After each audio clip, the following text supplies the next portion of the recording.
उत्तराखंड के ऋषिकेश में गंगा ने धरा रौद्र रूप। लक्ष्मण झूला, तपोवन, परमार्थ निकेतन और गीता भवन के पास सभी घाट डूबे। प्रशासन ने जारी किया अलर्ट। उत्तराखंड के टिहरी में पहाड़ धंसने से NH-58 बंद। ऋषिकेश को श्रीनगर से जोड़ती है यह सड़क।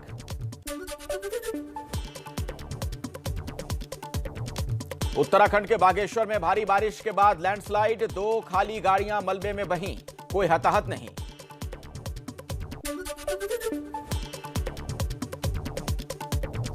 उत्तराखंड के श्रीनगर में खतरे के निशान के ऊपर पहुंची अलकनंदा नदी। बांध से पानी छोड़े जाने की वजह से निचले इलाकों में बाढ़ का खतरा।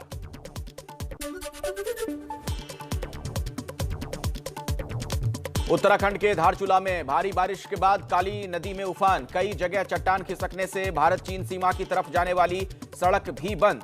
कर्णप्रयाग में बद्रीनाथ हाईवे भी मलबे की वजह से ठप।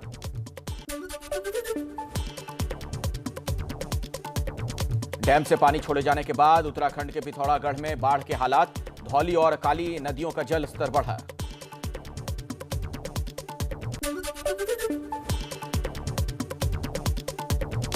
हरिद्वार डैम से 3 लाख क्यूसेक पानी छोड़े जाने के बाद यूपी के बिजनौर में गंगा का जल स्तर बढ़ा। प्रशासन ने नदी किनारे बसे गांव में जारी किया बाढ़ का अलर्ट।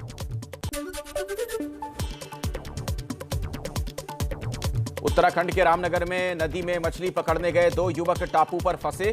SDRF और पुलिस की टीम ने किया रेस्क्यू।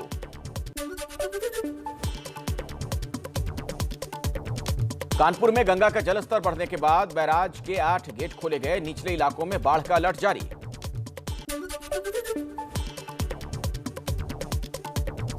यूपी के सोनभद्र को झारखंड से जोड़ने वाले हाईवे पर भरा पानी।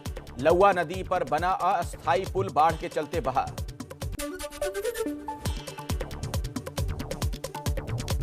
पंचतत्व में विलीन हुए भारत के महान एथलीट मिल्खा सिंह। चंडीगढ़ में राजकीय सम्मान के साथ अंतिम संस्कार। 91 साल की उम्र में हुआ था निधन।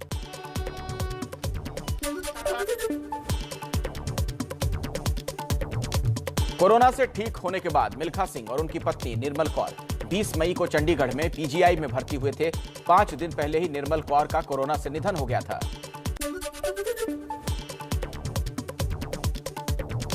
मिल्खा सिंह के निधन पर राष्ट्रपति, प्रधानमंत्री मोदी, गृह मंत्री अमित शाह ने शोक जताया। प्रधानमंत्री ने ट्विटर पर लिखा, अभी कुछ दिन पहले ही मेरी मिल्खा सिंह जी से बात हुई थी।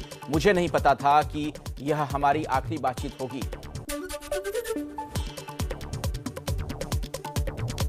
ट्रैक एंड फील्ड धावक रहे मिल्खा को उनके करियर में कई सम्मान मिले।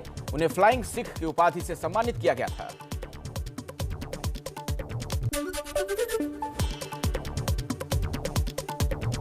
मिल्खा सिंह 1958 के कार्डिफ कॉमनवेल्थ गेम्स के चैंपियन रहे।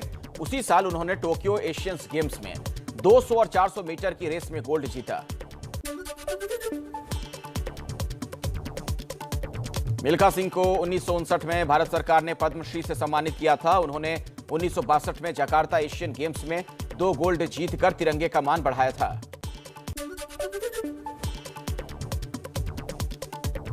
यूपी चुनाव से पहले पूर्व IAS और MLC अरविंद कुमार शर्मा को बड़ी जिम्मेदारी।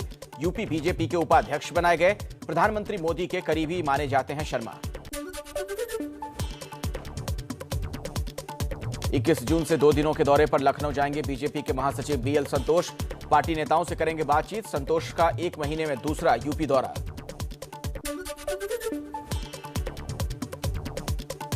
गाजियाबाद बुजुर्ग पिटाई केस में समाजवादी पार्टी के नेता उम्मेद पहलवान गिरफ्तार। मामले को सांप्रदायिक रंग देने का है आरोप।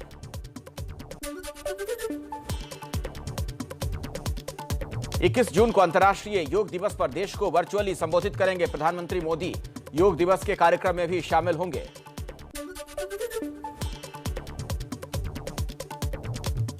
ABP न्यूज के योग सम्मेलन में आयुष राज्य मंत्री किरेन रिजिजू का बड़ा बयान।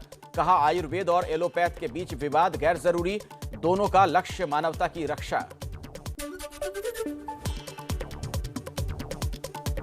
जम्मू कश्मीर के राजनीतिक दलों के साथ 24 जून को बैठक करेंगे प्रधानमंत्री मोदी। अनुच्छेद 370 हटने के बाद पहली बार मुलाकात। चुनाव कराए जाने पर भी हो सकती है चर्चा।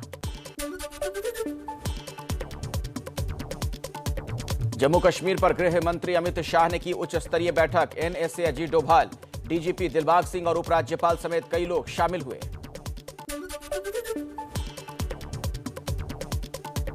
गृह मंत्री अमित शाह से फिर मिले पश्चिम बंगाल के राज्यपाल जगदीप धनखड़। 3 दिनों में दूसरी मुलाकात।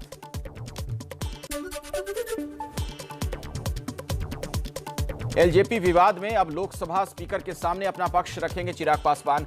सूत्रों के मुताबिक ओम बिरला ने चिराग गुट के 3 प्रतिनिधियों को रात 8 बजे मिलने के लिए बुलाया।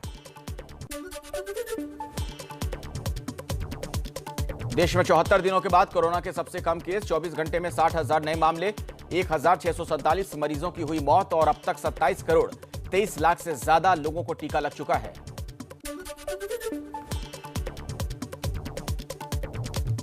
आज से गुड़गांव और मोहाली के फोर्टिस अस्पताल में लगने लगी स्पुतनिक वैक्सीन। जल्द ही 11 शहरों में लगेगा रूस का टीका।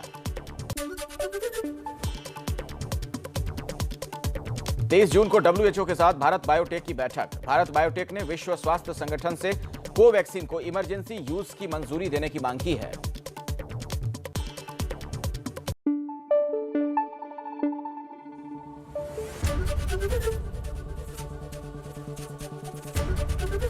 एबीपी न्यूज आपको रखे आगे।